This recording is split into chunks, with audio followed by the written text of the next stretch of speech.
Bem-vindos à aula de número 230. Estamos andando bem, né? Item 6, as equações diferenciais da economia matemática. Para quem se recorda das últimas aulas, está assistindo na sequência, nós estamos discutindo os três últimos itens deste capítulo, que trata do cálculo econômico, né, a impossibilidade do cálculo econômico no sistema socialista, mas que no item 3, né, foi apresentado várias formas propostas, né, para tentar validar um possível mercado, né, que definisse preços de forma otimizada, de forma mais perfeita que a que o mercado consegue, já que nem o mercado é onisciente, mas muito mais do que qualquer pessoa, por mais genial que ela possa ser, ou por qualquer grupo de pessoas, por mais geniais que eles possam ser. E as últimas tentativas, né, dos matemáticos era a questão da tentativa e erro, colocar aqui, por tentativa e erro, o planejador central conseguiria alocar bem os fatores de produção, e Mises refuta. A tentativa e erro a gente chama de cálculo numérico. O quase mercado, então, tentando fazer com que o acionista fosse substituído pelo governante, ou o gerente, e Mises vai desbancando cada uma dessas hipóteses. E agora nós vamos para a última, né? Que é a 6, as equações diferenciais da economia matemática. E, como sempre, vamos ler a partir do PDF, correto? As equações diferenciais da economia matemática. Para melhor compreender a ideia de que as equações diferenciais da matemática econômica possibilitariam o cálculo econômico na sociedade socialista, convém recordar o que geralmente significam essas equações. Pois bem, preparem-se para entender o que são as equações diferenciais, porque é tão lindo, né, para quem não entende, ver a gente abrindo o cálculo, fazendo os símbolos gregos de derivada x em relação a dt, ou a derivada segunda, ou a derivada terceira, ou os gradientes de derivadas, e por aí vai, né? Vamos entender um pouco do que é o cálculo diferencial e integral? Ao concebermos a construção imaginária de uma economia uniformemente circular, ao concebermos a construção imaginária de uma economia uniformemente circular, supusemos que todos os fatores de produção estão sendo empregados de uma tal maneira que cada um deles presta o serviço mais valioso que lhe é possível prestar. Então, isso é uma afirmação. Ao concebermos a construção imaginária de uma economia uniformemente circular, nós supusemos que todos os fatores de produção estão sendo empregados de tal maneira que cada um deles presta o serviço mais valioso que lhe é possível prestar. Nestas condições, nenhuma mudança no emprego de qualquer desses fatores poderia satisfazer melhor as necessidades da pessoa. Ninguém fica doente, o mundo é perfeito, estável. Essa situação em que não adianta recorrer a qualquer nova mudança na distribuição dos fatores de produção é representada por meio de sistemas de equações diferenciais. A gente já tinha falado lá, quando discutimos a cataláxia praxeológica, né, a cataláxia subjetivista e a cataláxia matemática. Pois bem, então essa situação em que não adianta recorrer a qualquer nova mudança na distribuição dos fatores de produção é representada por um meio de sistemas de equações diferenciais. Não obstante, essas equações não nos dão informação sobre as ações humanas por meio das quais esse hipotético estado de equilíbrio teria sido atingido.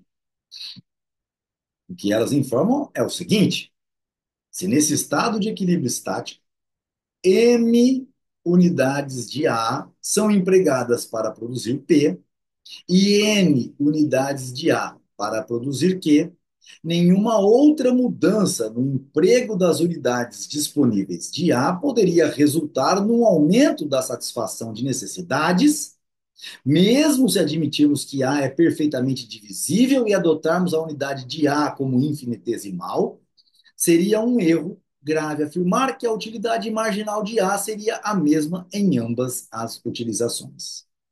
Repito, primeiro definindo agora de trás para frente. Mesmo se admitirmos que Azinho, que A, é perfeitamente divisível infinitesimalmente ao átomo quase. Ao átomo, sim, né, se é perfeitamente divisível. E adotarmos a unidade de A como infinitesimal, seria um erro grave afirmar que a utilidade marginal de A seria a mesma em ambas utilizações. Quais? Atenção!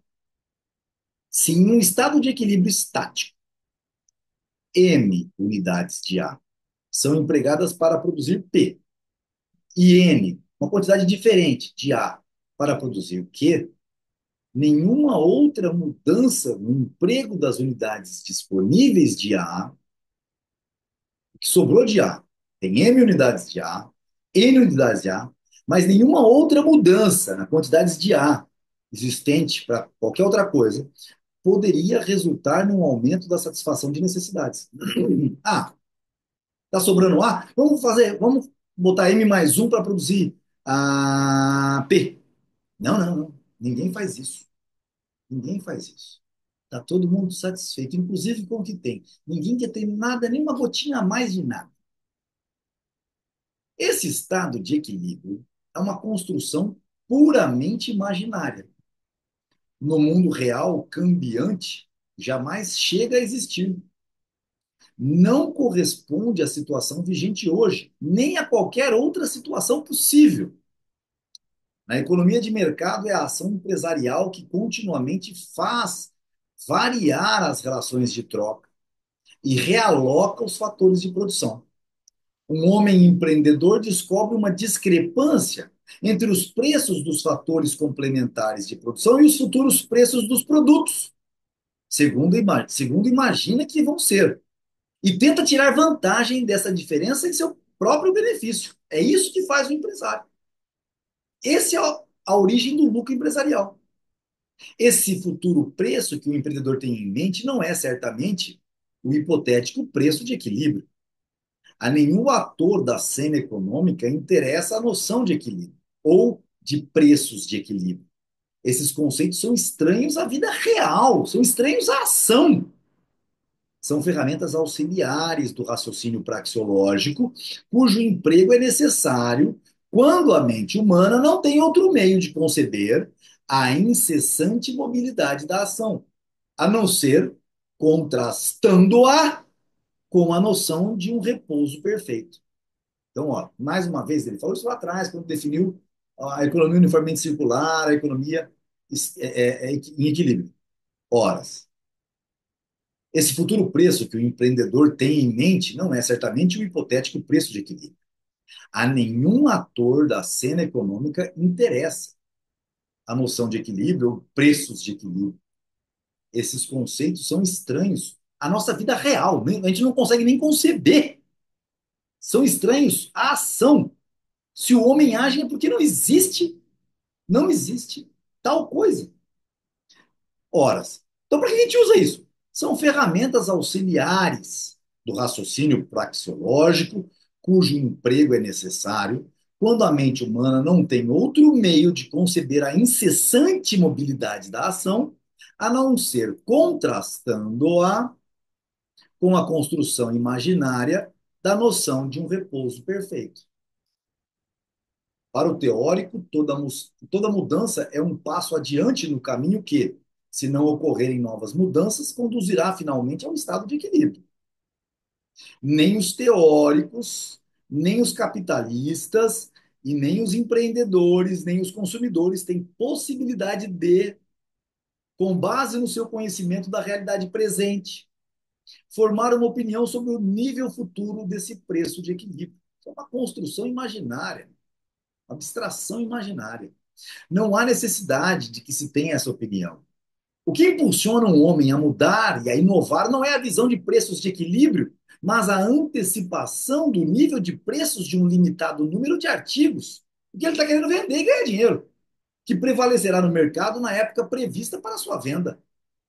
O que o empresário tem em mente ao se engajar num determinado projeto são apenas os primeiros passos de uma transformação que, se não ocorrerem novas mudanças, além das provocadas pelo seu próprio projeto, resultariam no estabelecimento do estado de equilíbrio a posteriori. Mas, para se utilizarem as equações que descrevem o estado de equilíbrio, é necessário conhecer a gradação de valor dos bens de consumo nesse estado de equilíbrio. Essa gradação é um dos elementos dessas equações que se presumem já serem conhecidos. Entretanto, o diretor conhece apenas as suas próprias valorações atuais e ignora o que serão quando atingido o hipotético estado de equilíbrio. Com base nas suas valorações atuais, está convencido de que a alocação dos fatores de produção não é a mais satisfatória e pretende modificá-la. Mas ele mesmo não sabe qual será o julgamento de valor no dia em que o equilíbrio for alcançado. Essas futuras valorações refletirão as condições que resultarão das sucessivas mudanças na produção provocadas por ele mesmo. Tomando a atitude errada, ele já muda o mercado. E não porque tomou a atitude errada, porque qualquer atitude já muda o mercado. Chamemos o dia de hoje de D1 e de DN, o dia em que o equilíbrio venha a ser estabelecido lá no futuro. Denominemos, da mesma maneira, as seguintes grandezas correspondentes a esses dois dias, V1 e V em N. A escala de valorações dos bens de primeira ordem, os bens de consumo, OL e ON, na verdade aqui acredito que seja O1, tá? Quando na hora de digitar botaram O1 e ON, a disponibilidade de total de fatores originais de produção. Por disponibilidades, entendemos o inventário completo de tudo, no qual todas as existências disponíveis são relacionadas por classe e com as respectivas quantidades. Como se você fizesse um balanço mundial de todas as riquezas, de tudo que se tem. Cada classe compreende apenas os itens que tem, em relação a todos os aspectos. Por exemplo, em relação também à sua localização. Porque também tem as questões de transporte que têm que ser deslocadas. Então, por disponibilidades, é um inventário tentando criar um ponto central onde a quantidade de soja na China para chegar nesse ponto central tem que ser corretamente alocado, tá certo? Precisamente a mesma importância para a satisfação de necessidades. Então, O1 e ON, a disponibilidade total de fatores originais de produção. P1 e PN, a disponibilidade total de fatores de produção já produzidos. Resumamos chamando O1 mais P1 de M1, chamando os fatores originários e os fatores de produção já elaborados, que somaram originários não humanos com humanos, que é o trabalho, né? Ok? Então, para facilitar, P1 mais O1 no momento do dia 1 de N1 e ON mais PN de NN no dia N. Finalmente, designemos o estágio de conhecimento tecnológico por T1 no dia 1 e Tn no dia N. Para resolver as equações, precisamos conhecer Vn, On mais Pn, que é igual a Mn, e Tn, lá no futuro. Mas o que conhecemos atualmente é, olha a presunção, V1, O1 mais P1, que é igual a M1 e T1. Então, quer dizer, nós teríamos que fazer um balanço geral do mundo, mas tudo bem. É dado presente, paramos no universo, conseguimos contabilizar segundo um ponto. Ok. Ao aludir ao fato de que a ausência de novas mudanças nos dados é condição necessária para estabelecer o equilíbrio, estamos referindo-nos apenas para aquelas mudanças que poderiam perturbar o ajuste da atividade econômica em decorrência do próprio funcionamento dos elementos que já estão operando hoje. Seria inadmissível presumir que as grandezas no dia D1 pudessem ser iguais às do dia DN, porque o estado de equilíbrio seria atingido já no dia D1, se não ocorressem novas mudanças nos dados. Não precisaríamos ir até o dia DN. Premissas verdadeiras aqui. O sistema não poderia atingir o estado Deixa eu ver se vai no lugar certo. Assim, o sistema não poderia poderia atingir o estado de equilíbrio se novos elementos vindos de fora do sistema desviassem-no da direção que levaria ao equilíbrio. Evidentemente, podemos presumir que T1 é igual a Tn, se estivermos dispostos a admitir que o conhecimento tecnológico já atingiu seu nível definitivo. Ninguém mais pode criar nada, nada de moderno, nenhum de moderno ou de teoria, qualquer coisa que seja. Para de pensar todo mundo, certo? Enquanto o equilíbrio não é atingido, o sistema está permanentemente movimentando-se, o que faz mudar os dados. A simples tendência ao estabelecimento de equilíbrio, não perturbada por mudanças vindas de fora do sistema, constitui em si mesma um processo de sucessivas mudanças nos dados. Entre D1 e o dia N, são mudanças nos dados. Então, enquanto o equilíbrio não é atingido, o sistema é permanente, está permanentemente movimentando-se, com novas mudanças nos dados. Ora, a simples tendência ao estabelecimento de equilíbrio, não perturbadas por mudanças vindas de fora do sistema, constitui em si mesma um processo de sucessivas mudanças nos dados. P1 representa um conjunto de bens cujos valores não correspondem aos de hoje. P1 representa um conjunto de bens, fatores de produção, correto? Sem seus fatores originários já produzidos, que ainda vão ser vendidos, correto? Cujos valores não correspondem aos de hoje, que são fatores de produção, que têm que ser colocados em elaboração para serem vendidos. Tem o fator tempo, tem uma série de coisas ali. Resultam de ações praticadas com base em valorações passadas, em função de um estágio de conhecimento tecnológico e de informações sobre disponibilidades de fatores primários de produção que são diferentes do dia de hoje. Lembra da precificação? Você usa o dia de ontem para sair de uma base. Que era o dia anterior, que tinha mudanças. Então, o que Mises está fazendo aqui é mostrando categorialmente que as equações diferenciais, para ser abstraídas, é o que ele está fazendo, chega a uma inconclusão. Vamos lá? Uma das razões pelas quais o sistema não está em equilíbrio, do dia de ontem para o dia de hoje para amanhã, no caminho até o dia N, que é quando se dará o equilíbrio, reside precisamente no fato de que P1 não está ajustado às condições atuais. São fatores de produção para serem transformados em bens de consumo. Há fábricas, ferramentas e disponibilidades de outros fatores de produção que não existiriam se a situação fosse de equilíbrio. E outras fábricas, ferramentas e fatores de produção deveriam existir para que o equilíbrio pudesse estabelecer-se, que acontece no dia DN. O equilíbrio só pode ocorrer quando essas partes perturbadoras de P1, na medida em que ainda sejam utilizáveis, forem devidamente gastas e substituídas por outras que correspondam aos demais dados sincrônicos, quais sejam V, O e T.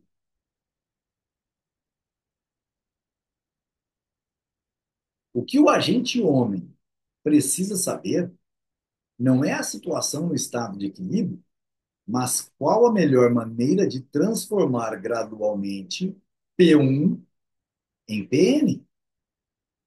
E para isso, as equações são inúteis. Quem que faz isso todos os dias? Todas as decisões de 8 bilhões de pessoas sendo tomadas devido ao seu egoísmo pessoal.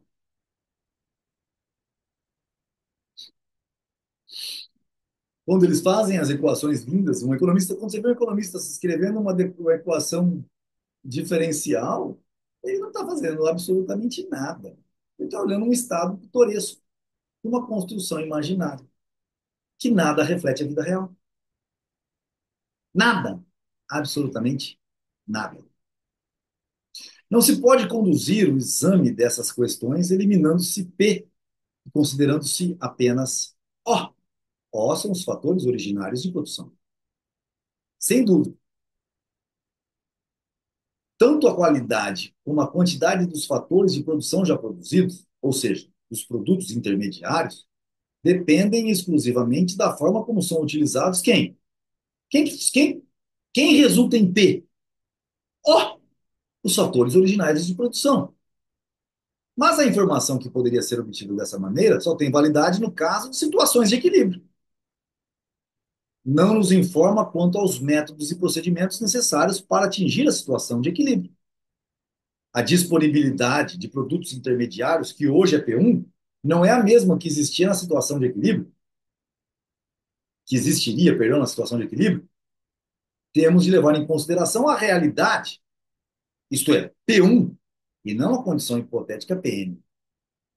Este hipotético futuro estado de equilíbrio só poderá existir quando todos os métodos de produção tiverem sido ajustados para as valorações dos diversos agentes, dos 8 bilhões de pessoas, e ao correspondente estágio de conhecimento tecnológico. Não há mais nenhuma evolução tecnológica. Aí, então, todos estarão trabalhando na localização mais apropriada e com os métodos tecnológicos mais adequados.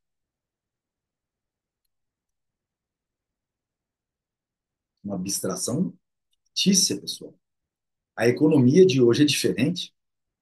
Funciona com possibilidades de meios que não correspondem ao estado de equilíbrio e que, portanto, não podem ser consideradas por um sistema de equações que descreve esse estado por meio de símbolos matemáticos. Para o diretor cuja tarefa é agir hoje, nas condições atuais, é inútil conhecer quais serão as condições que prevalecerão quando o equilíbrio for atingido.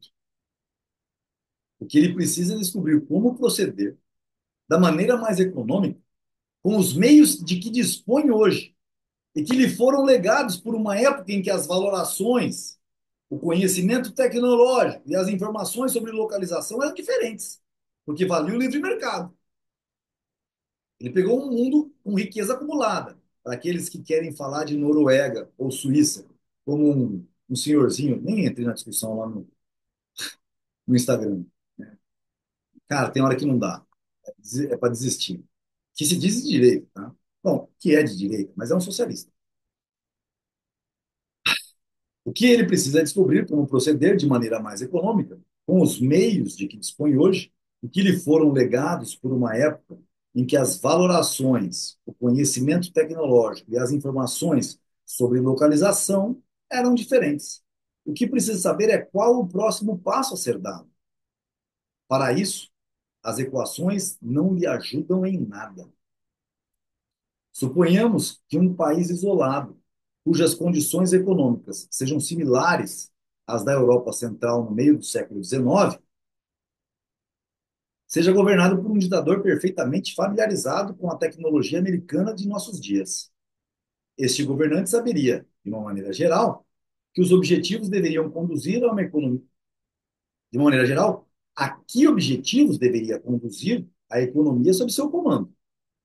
Então, olha, imagina, suponhamos que um país isolado, sem influência de ninguém, cujas condições econômicas sejam similares à da Europa Central no meio do século XIX, 1850, seja governado por um ditador Nostradamus, perfeitamente vendo o futuro e familiarizado, consegue entender tudo como funciona, né, com a tecnologia americana de 1940, que é bem igualzinha à nossa hoje. Esse governante saberia, de uma maneira geral, a que objetivos ele tem que pensar e deveria conduzir a economia sob seu comando.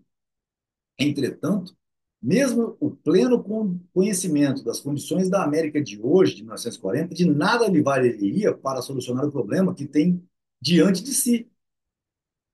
Que medidas adotar para transformar de maneira mais apropriada e mais conveniente o sistema econômico vigente lá no meado do século XIX, de tal forma que direcionasse ele para aquilo, suponhando que 1940 é o limiar da tecnologia. Mesmo supondo, só para argumentar, Mises dando uma chance para os socialistas que gostam de teorizar matematicamente com desenhos na lousa, que por milagrosa inspiração, o diretor, sem necessidade de recorrer ao cálculo econômico, conseguisse resolver da melhor maneira possível todos os problemas relativos ao ajuste de todas as atividades econômicas, de modo a atingir o objetivo que tem em mente. Restariam ainda problemas essenciais que não poderiam ser resolvidos sem o cálculo econômico. Isso porque a tarefa do diretor não consiste em iniciar uma civilização e começar a história econômica a partir do zero. Os elementos com os quais terá de operar não são apenas os recursos naturais ainda virgens, são também os bens de capital produzidos no passado e que não são conversíveis ou não são perfeitamente conversíveis em novos projetos. É precisamente nesses bens, produzidos em circunstâncias em que as valorações, o conhecimento tecnológico e muitas outras coisas eram diferentes do que são hoje, que está cristalizada a nossa riqueza. Então, se a Suíça, se a Suécia, se a Noruega, se a Finlândia, hoje, estão desfrutando de um sistema socialista, que aos nossos olhos parece interessante, não é algo que se esteja fazendo sem consumo de bens de capital do passado. E um preço será pago por isso. Se estão se enriquecendo, gastando mais do que efetivamente produzem, e isso é fácil de se verificar, ou é por petróleo, jazidas minerais exploradas e vendidas para terceiros. Então, estão ganhando lucros empresariais de uma forma em que o comércio continua ainda validando a propriedade privada, porque essa propriedade é só deles e não do restante.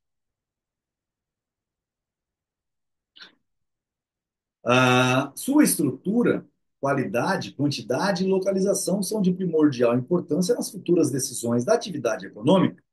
Alguns deles possivelmente se revelarão absolutamente inaproveitáveis, permanecerão como capacidade ociosa, mas a maior parte deles deverá ser utilizada, a não ser que prefiramos começar de novo da extrema pobreza e indigência do homem primitivo e que encontraremos a maneira de sobreviver durante o período que nos separa do dia em que estará concluída a construção do aparato de produção. O diretor não se poderá limitar a edificar a nova sociedade sem se importar com a sorte dos seus súditos até que fique pronta a sua nova construção mundial.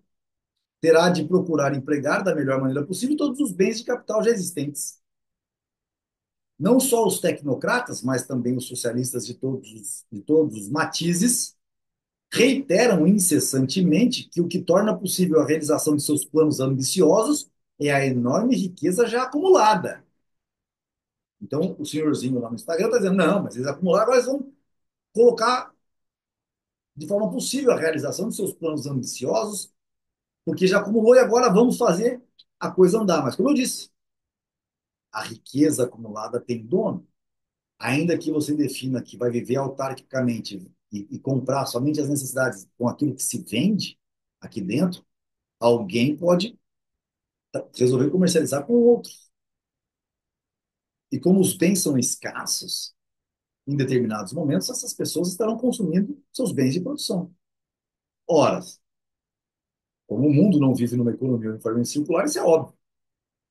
Mas, ao mesmo tempo, não chegam a perceber o fato de que grande parte dessa riqueza consiste em bens de capital já existentes e que, portanto, são mais ou menos antiquados do ponto de vista das nossas atuais valorações e do nosso atual conhecimento tecnológico. Para eles, o único objetivo da atividade econômica é o de transformar o aparato de produção de tal maneira que as futuras gerações possam desfrutar de um melhor padrão de vida. Para eles, os seus contemporâneos são simplesmente uma geração perdida, cujo único propósito devia ser o de usar seus esforços e preocupações em benefício dos que ainda não nasceram. Entretanto, na realidade, nossos semelhantes não pensam dessa maneira. Querem não só criar um mundo melhor para os seus bisnetos, como querem também usufruir da sua própria vida. Querem utilizar da melhor maneira possível todos os bens de capital que hoje estão disponíveis. Aspiram a um futuro melhor, mas querem atingir esse objetivo da maneira mais econômica.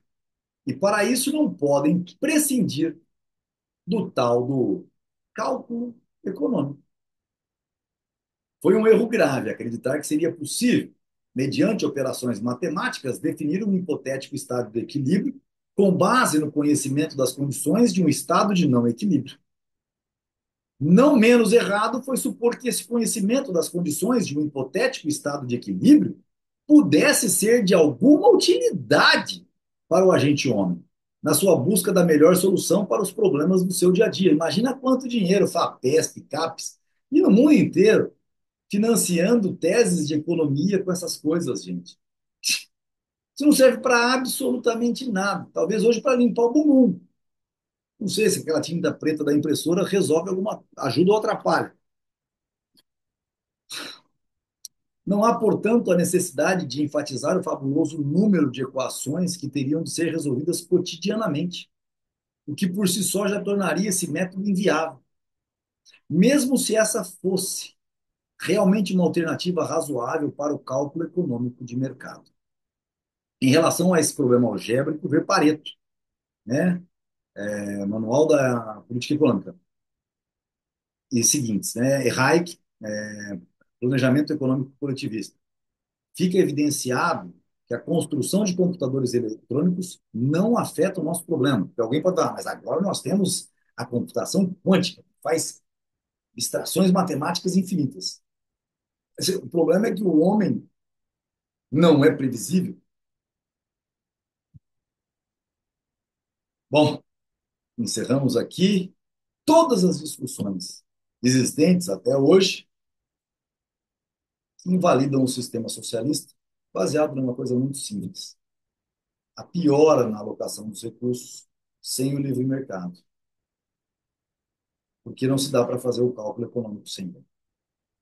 Encerramos nosso capítulo 26 e, por conseguinte, encerramos também a parte 5 do livro, correto?